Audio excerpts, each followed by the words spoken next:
चलो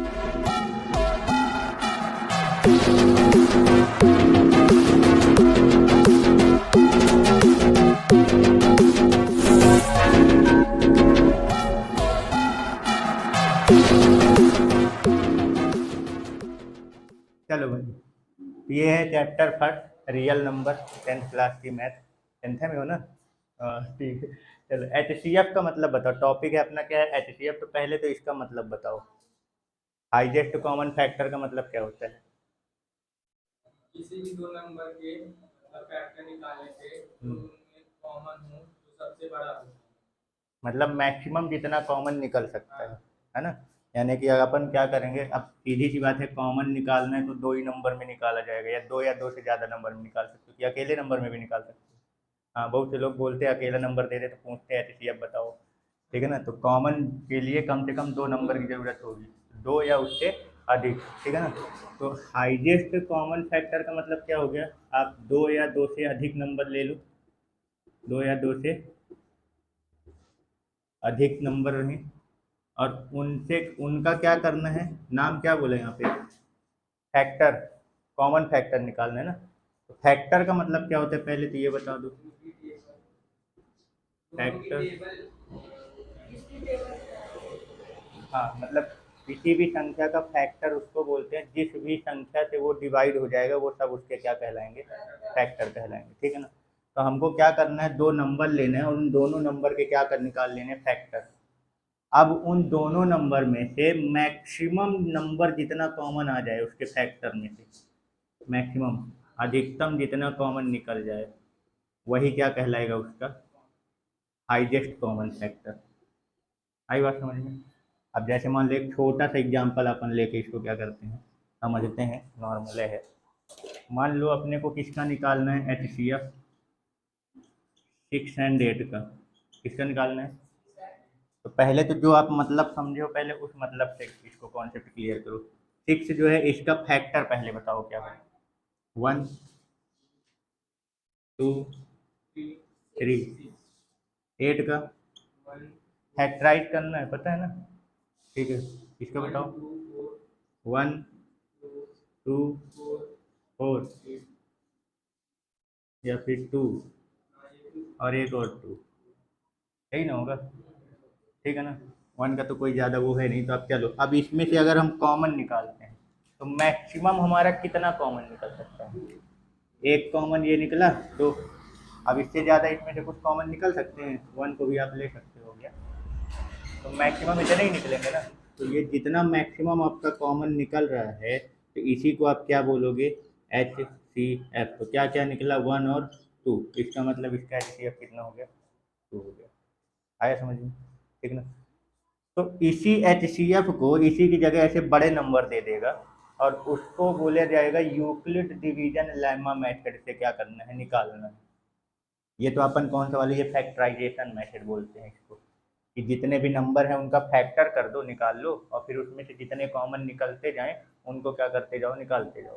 तो जितने कॉमन निकल जाएंगे मैक्सिमम, उनको कॉमन निकाल के आपस में मल्टीप्लाई कर दो, वही अपना क्या कहलाएगा? H C F, highest common factor, महत्तम समापन। लेकिन जो इसका क्वेश्चन है, एक है यूक्लिड डिवीजन मेथड द्वारा करना है। तो अब ये क्या होता है? तो कहने का मतलब ये है कि डिवीजन मेथड द्वारा अपने को क्या करना है? निकालना है। पहले इसको लिख लो। तो समझते हैं कि डिवाइड मेथड थोड़ा सा देख लेते हैं। ऐसे ही दो नंबर लेते हैं और उनको डिवाइड मेथड से उनका एचसीएफ कैसे निकाला जाता है उसको समझते हैं। फिर उसके बाद यूक्लिड डिवीजन लेमा मेथड में क्या किया जाता है वो समझते हैं। ठीक है ना? पर ये बेस उसका जो है वो यही है, डिवाइड मेथड से एचसीएफ निकालना। ठीक है ना? तो कोई भी अपन दो नंबर ले लेते हैं, मान लो क्या ले ले रहा हूँ, 15 और 20 ले ले रहे हैं। अभी छोटे नंबर से प्रैक्टिस बस कर रहे हैं। अभी अपने को इसका क्या करना है? डिवाइड मेथड से एचसीएफ निकालना है। ठीक है ना? कौन से मेथड से? डिवाइड मेथड से क्या करना है? एचसीएफ निकालना है। तो क्या करोगे? इन दोनों में बताओ पहले बड़ा नंबर कौन है? 20। ठीक है ना? 20 जो है वो 15 से क्या है? बड़ा है। तो अपने को क्या करना है? छोटे वाले से बड़े वाले को क्या करना है? डिवाइड कराना है। ठीक है? तो चलो, 15 से 20 को डिवाइड कराओ, कितना आएगा? कितनी बार जाएगा? एक ही बार जाएगा।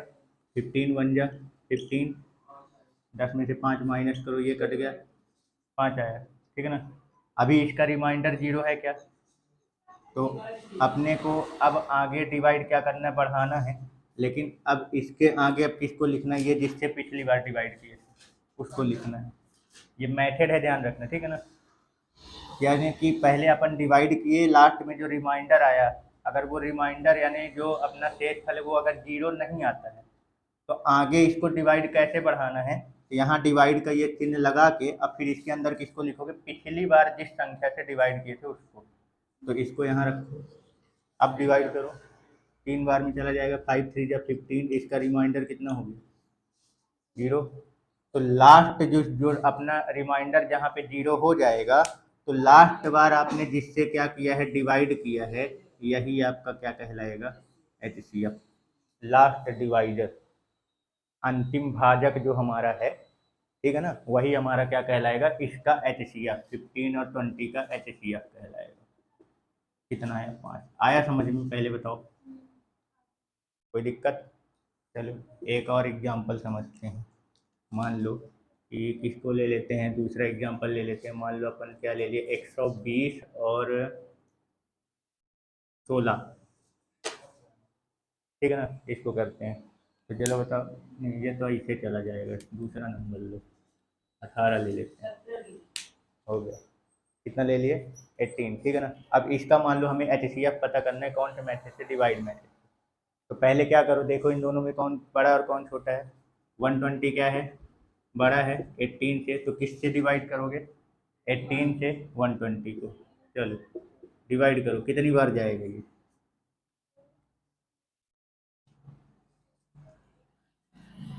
अरे पहाड़ा वहाड़ा नहीं बनेगा, कितनी बार जाएगा, जल्दी करो, एग्जाम है। ऑनलाइन बेइज्जती ना करवाओ अपनी।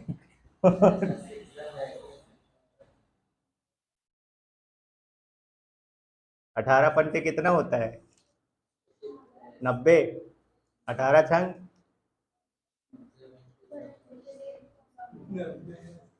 108, 18 सत्ते, ज़्यादा हो गया ना, तो कितनी बार जाएगा, 6 बार जाएगा। तो 18 सीख जा कितना हो गया, 108, माइनस करो, 10 में से 8 जाएगा तो 12, कितना है। अभी रिमाइंडर 0 हुआ क्या, शेषफल 0 नहीं आया ना, तो लास्ट बार किससे डिवाइड किया था, 18 से, इसको अब यहाँ पे उतारो और 12 से इसको डिवाइड करो, एक बार ही जाएगा, कितना आएगा, 6। अभी रिमाइंडर 0 हुआ क्या, नहीं, तो अभी फिर से वही करो, स्टेप फॉलो करते जाना, कब तक, जब तक रिमाइंडर 0 नहीं हो जाता तब तक वही स्टेप फॉलो करना। लास्ट बार किससे डिवाइड किए थे, 12 से, इसको यहाँ पे उतारो। अब बताओ, 6 2 जा 12, पूरा चला गया, रिमाइंडर 0 आ गया, तो लास्ट डिवाइडर अपना कौन है, यानी यही 6। तो यानी कि 120 और 18 का एचसीएफ कितना आएगा, 6। आया समझ में, मतलब 2 वर्किंग। चलो देखो, अब मान लो क्वेश्चन अपने पास आ जाता है कि ये 2 नंबर दे दिया और बोलेगा इसको यूक्लिड डिवीजन लेमा मेथड का यूज करके इसका क्या निकालना है, एचसीएफ निकालना है। तो पहले तो ये जो डिवाइड मेथड से एचसीएफ निकालते हो ये तुमको रफ वर्क कर लेना है, ठीक है ना। अब उसके बाद यूक्लिड डिवीजन में इसको लिखना कैसे है, तो जितने स्टेप तुमने डिवाइड किए हैं, ये बस स्टेप थोड़ा सा ध्यान देते रहना, ये 3 स्टेप में डिवाइड हुआ है, तो हर स्टेप में अब अपने को क्या करना है, इसको कैसे लिखना है। तो ये तो पढ़े होगे ना कि ये dividend is equal to divider into quotient plus remainder. Dividend कैसे निकालते हैं,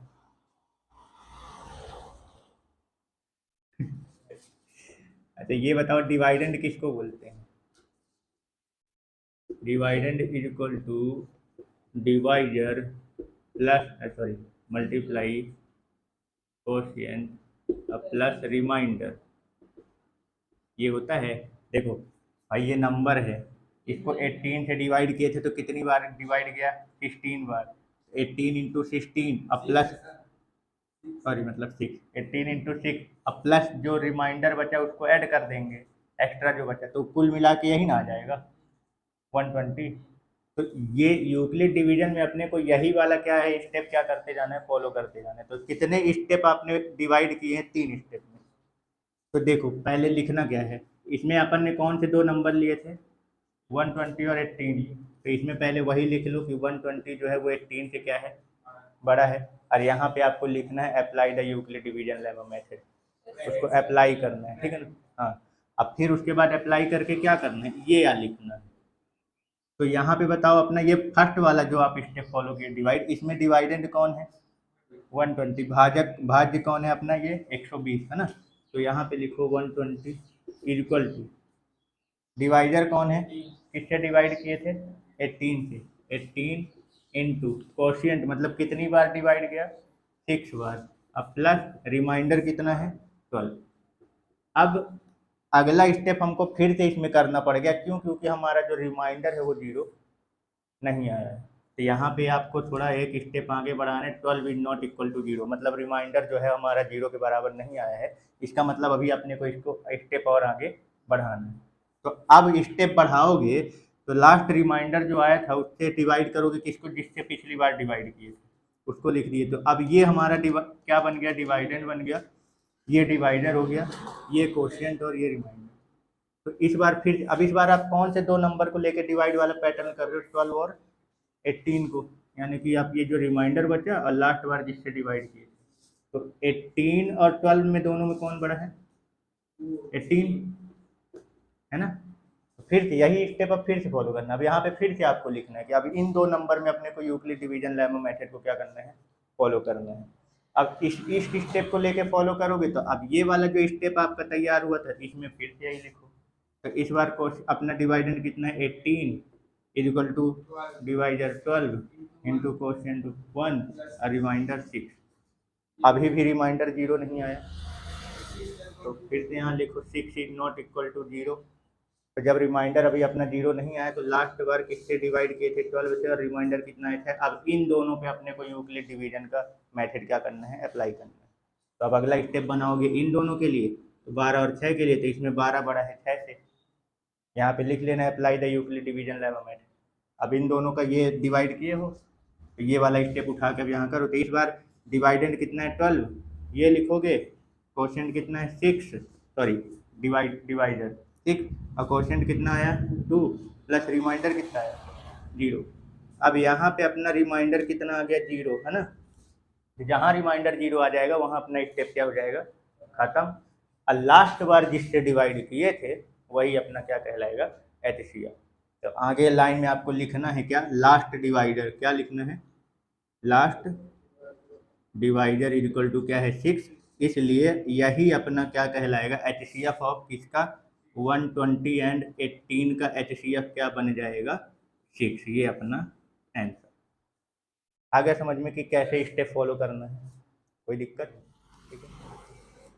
पहला क्वेश्चन तो यूक्लिड डिवीजन लेमा मेथड से एचसीएफ कैसे निकालना है वो क्लियर हो गया। दूसरा क्वेश्चन ये है अपने पास, बोला जाएगा कि हमको शो करना है कि जो ऑड नंबर होते हैं, क्वेश्चन ऑड नंबर और इवन नंबर दोनों के ऊपर बन सकते हैं, ठीक है ना। तो जो ऑड नंबर होता है, जो विषम संख्या होता है, वो 6q + 1 6q + 3 इस पैटर्न में होते हैं। ये अपने को शो करना है, ठीक है ना। पहले तो क्वेश्चन समझ में आया, इसमें बोला जा रहा है क्वेश्चन में कि शो कीजिए कि कोई भी पॉजिटिव इंटीजर ऑड नंबर, कोई भी धनात्मक पूर्णांक विषम संख्या जो होती है वो किस पैटर्न में होती है, 6q + 1 6q + 3 इस प्रकार का पैटर्न आता है। अब जरूरी नहीं कि यही पैटर्न हो, वो क्वेश्चन जैसा देगा तो उसके हिसाब वो अपने हिसाब से बना देगा, लेकिन इसका बेस समझना एक्चुअली में हमें किसी भी ऑड नंबर और इवन नंबर का जो पैटर्न बनता है तो वो अपन पैटर्न बनाते कैसे हैं, ठीक है ना, थोड़ा सा समझना। और यूक्लिड डिवीजन लेमा मेथड का ही ये क्वेश्चन है, ठीक है। तो कैसे समझेंगे, तो सबसे पहले तो ये समझो कि जो ऑड नंबर, ये पहले तो यही समझ लेते हैं कि ये जो पैटर्न, हालांकि क्वेश्चन में तो खुद ही बोल रखे हैं कि शो कीजिए कि ये ऑड नंबर है, लेकिन अपने तसल्ली के लिए समझ लो कि ये ऑड नंबर है कि नहीं है। कैसे समझेंगे, तो पहले तो ये बताओ कि ऑड नंबर कहते किसको हैं, विषम संख्या किसे कहते हैं,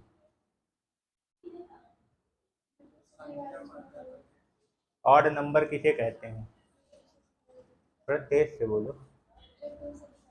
जो 2 से डिवाइड नहीं होता, एक तो ये जान गए कि जो 2 से डिवाइड नहीं होता, और बताओ वह संख्या जो 2 से डिवाइड नहीं होता। और क्या बोल सकते हो विषम संख्या को बताने का और कोई तरीका? हाँ, नहीं, ये ऐसा नहीं बोल सकते। ये खुद से तो सब नंबर डिवाइड हो जाते हैं, वो चाहे ऑड हो चाहे इवन। ऑड नंबर को बोल बताने का और क्या तरीका है? बेस तो यही है 2 से डिवाइड, और क्या तरीका है बताने का? अच्छा ये बताओ, जो संख्या 2 से डिवाइड नहीं होगी, क्या उसके फैक्टर में 2 आएगा? क्या उसके गुणनखंड में 2 आएगा? भाई फैक्टर किसको कहते हैं? जिससे वो डिवाइड हो जाए, वही उसके फैक्टर कहलाएंगे। तो जो संख्या 2 से डिवाइड नहीं होगा, इसका मतलब उसके फैक्टर में 2 नहीं आए। तो सीधा सा मतलब है कि जिस संख्या में, इसका मतलब अब ये कॉन्सेप्ट जो होगा वो उसमें ये वाला कॉन्सेप्ट समझना है कि जिस संख्या में जो फैक्टर है वो, यानी कि जो गुणनखंड है, वो 2 ना हो, है वही चीज, बस बोलने का तरीका थोड़ा चेंज हो रहा है। जिसके फैक्टर में 2 ना हो। अब किसी भी संख्या के फैक्टर को लिखने का तरीका क्या होता है भाई? गुणे के फॉर्म में लिखते हैं, मल्टीप्लाई के फॉर्म में, है ना। कोई भी संख्या अगर अपन लिखते हैं तो उसका फैक्टर कैसे होता है? जितने भी फैक्टर होते हैं उसको मल्टीप्लाई में लिख लो। जैसे मान लो 6 है तो अपन इसको फैक्टर के फॉर्म में कैसे लिख सकते हैं? 2 इंटू 3। आया समझ में? तो ये बताओ, इसके फैक्टर में 2 है ना, इसका मतलब ये इवन नंबर है।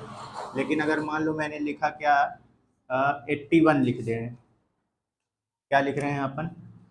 81, या ऐसे समझो 21 लिख दे रहा हूँ। अभी इसको फैक्टर के फॉर्म में अगर अपन लिखते हैं तो इसका क्या आएगा? 3 इंटू, अब इसके फैक्टर में क्या 2 है, इसका मतलब ये कैसा नंबर है? Odd number. ये तो अपने को संख्या दे देगा तो उससे तो तुम पता लगा लोगे कि उसके फैक्टर में 2 है कि नहीं यार।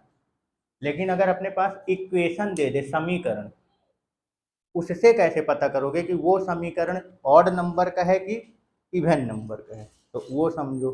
तो अभी एक पॉइंट और बता रहा हूँ, इक्वेशन से कैसे बताएंगे आप।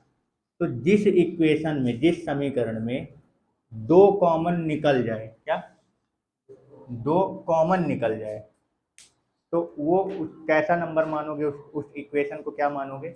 इवन।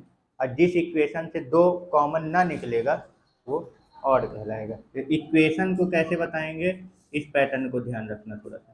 तो जिस इक्वेशन से 2 जो है वो कॉमन फैक्टर हमको क्या है, मिल जाए,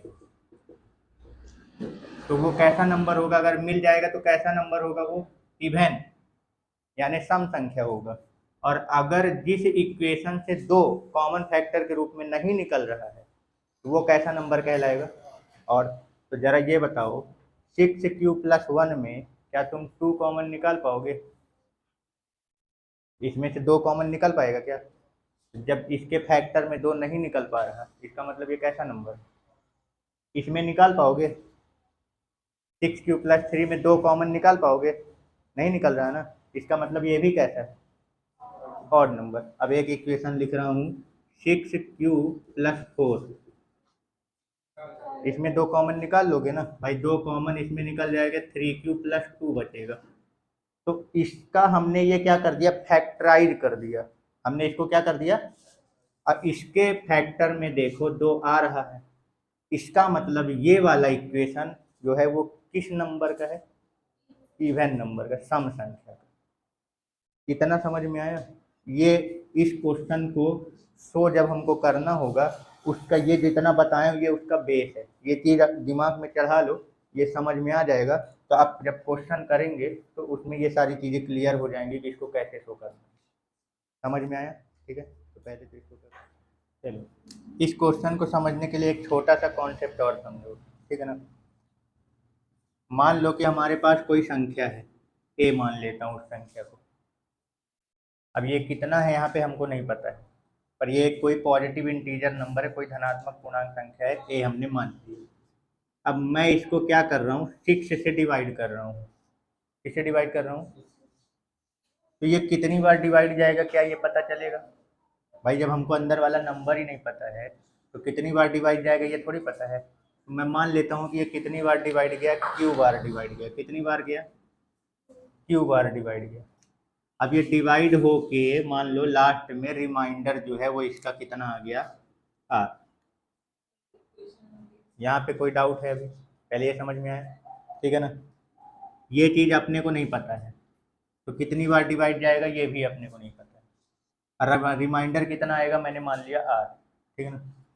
इसको अपन ए को, जैसे अभी यूक्लिड डिवीजन वाला मेथड अप्लाई कर रहे थे, तो डिवाइडेंड को यानी भाज्य को अपन क्या लिख सकते हैं, divider into quotient plus reminder.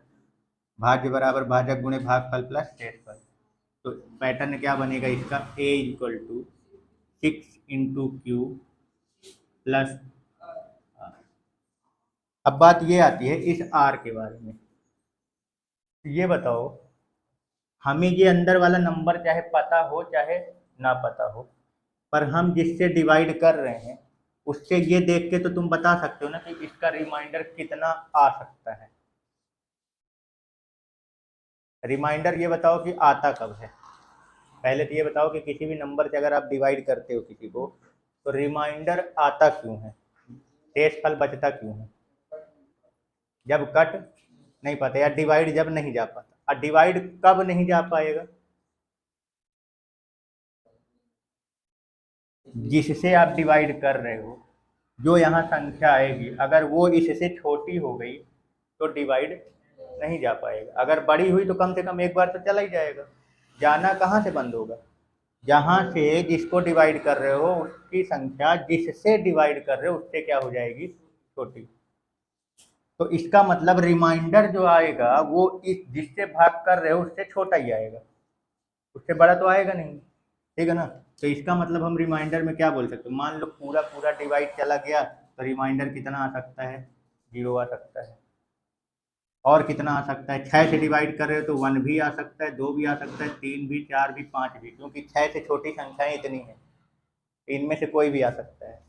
लेकिन कभी भी रिमाइंडर 6 नहीं आएगा। 6 आ गया मतलब पूरा पूरा कट गया तो 0 हो गया। और 6 से बड़ी चली गई तो एक बार तो डिवाइड जाएगा ही, फिर जो बचेगा उससे छोटा वो इन्हीं में से कोई ना कोई आएगा। यानी कि इसकी जगह पे इनमें से कुछ भी हो सकता है। अब कौन है मेरे को नहीं पता, लेकिन इतना कंफर्म है कि इस आर की जगह इनमें से कोई भी आ सकता है।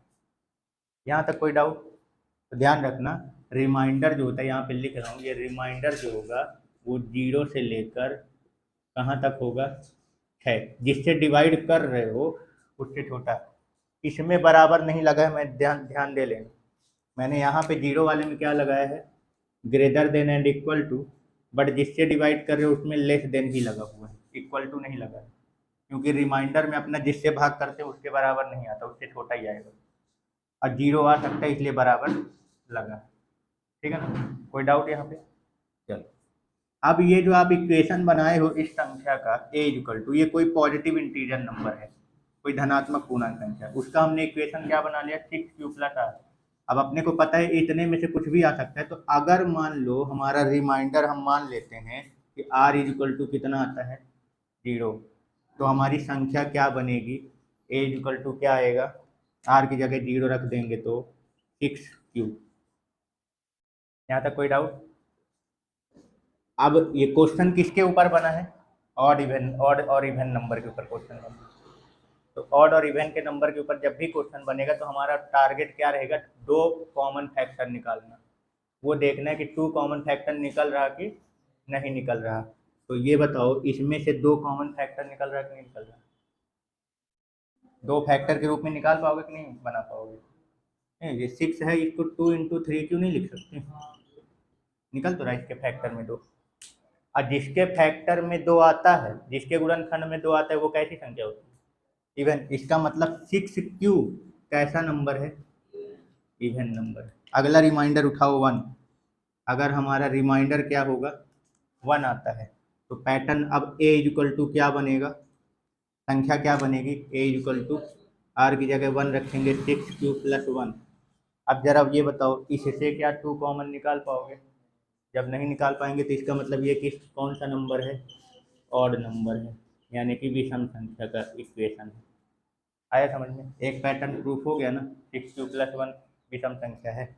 ऐसे ही आप आगे आर की जगह 2, 3, 4 रखते जाओगे तो जिसमें जिसमें से 2 बाहर निकलता जाएगा वो इवन का पैटर्न है कहलाएगा, और जिसमें से 2 नहीं निकलेगा वो ऑड का। तो अब जरा बताओ, आर की जगह अपन 2 रखेंगे जब आर इज इक्वल टू 2, तो हमारा एक क्या बनेगा number, A is equal to 6q+2। अब इसमें से 2 निकल जाएगा कि नहीं, है ना। तो इसमें से 2 अगर निकाल लोगे तो ये बन जाएगा 3q+1। यदि 2 कॉमन फैक्टर निकल रहा है मतलब ये कैसा नंबर है, इवन नंबर, सम संख्या है। ऐसे आर इज इक्वल टू क्या रख देंगे अपन, जब 3 रख देंगे, आर इज इक्वल टू 3, तो ए अपना क्या बनेगा 6q+3। अब इसमें से 2 निकलेगा क्या, इसका मतलब ये और, तो दूसरा वाला भी यही प्रूफ होगा। इसी तरीके से अपने को शो करना है। तो मेन कॉन्सेप्ट पकड़ के रखो, ये मेन कॉन्सेप्ट है अपना, कहाँ से, ये वाला यहाँ से लेकर यहाँ तक का, ये अपना मेन कॉन्सेप्ट है। उसके बाद तो ये जो इक्वेशन बनाए थे उसमें आर रखना है और देखना है 2 कॉमन निकल रहा कि नहीं। जिसमें से निकलेगा वो वाला पैटर्न जो है इक्वेशन है वो काहे का कहलाएगा, इवन का, सम का, और जिसमें से नहीं निकलेगा वो वाला इक्वेशन है पैटर्न काहे का कहलाएगा, ऑड नंबर का। हाँ, देखो क्वेश्चन अपना ये है कि HCF अपन लोग कहाँ यूज करते हैं, ठीक है ना। तो क्या किस जगह पे अपन HCF यूज करेंगे, तो एक छोटा सा एग्जांपल का क्वेश्चन बना रहा हूँ, इस चीज़ को थोड़ा सा समझने की कोशिश करना। अपने पास क्या है, 2 प्रकार की मिठाई है, ठीक है ना, 2 डब्बे हैं। अब 2 डब्बे में कौन कौन सी मिठाई तुम लोग ला रहे हो, डब्बी में खाना बस नहीं, ताकि हमारा क्वेश्चन बन जाए, ठीक है। इसमें मान लो कितने हैं, 18 ठो मगध के लड्डू हैं, काय के हैं, मगध के लड्डू।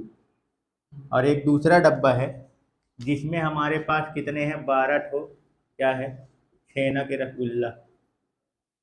पीड़ा उड़ा पीना होगा तो पी लेना, रसगुल्ला बस बचा देना। 12 ठो क्या है, छेना के रसगुल्ला। क्वेश्चन क्या बना रहा हूँ, क्वेश्चन ये है कि मैं इसे क्या करना है, मुझे लोगों में बांटना है, ठीक है ना, बांटना ही है, खाना नहीं है, एक को दो, एक को खाते जाओ। तो इसको मुझे इन दोनों को क्या करना है, दोनों प्रकार की मिठाई लोगों में बांटना है, पर बांटना ऐसे है कि जितने लोगों को हम बांट रहे हैं सबके पास दोनों प्रकार की मिठाई बराबर संख्या में होनी चाहिए। तो कितने लोगों को तुम ये मिठाई बांट पाओगे, क्वेश्चन ये। समझ में आया क्या बोला हूँ, नहीं समझ में आया? हमने पूछा कि हमारे पास 18 ठो मगध के लड्डू हैं और 12 ठो छेना के रसगुल्ले हैं, ठीक है ना। तो अब मेरा क्वेश्चन ये है कि हम इसे लोगों में अगर बांटेंगे, लोगों में अगर मैं इसको बांटूंगा तो कितने लोगों में ये पूरी मिठाई बट जाएगी और हर किसी के पास दोनों प्रकार की मिठाई बराबर संख्या में आएगी, कितने लोगों में बटेगा।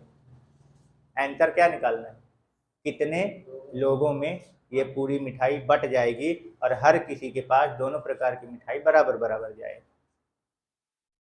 तो इस तरह का जो क्वेश्चन होता है इसका आंसर निकालने के लिए कि कितने लोगों में बटेगी, या अपन इन दोनों को मिला के कितने ग्रुप तैयार कर सकते हैं कि हर ग्रुप में बराबर संख्या में ये दोनों प्रकार की मिठाइयाँ आए।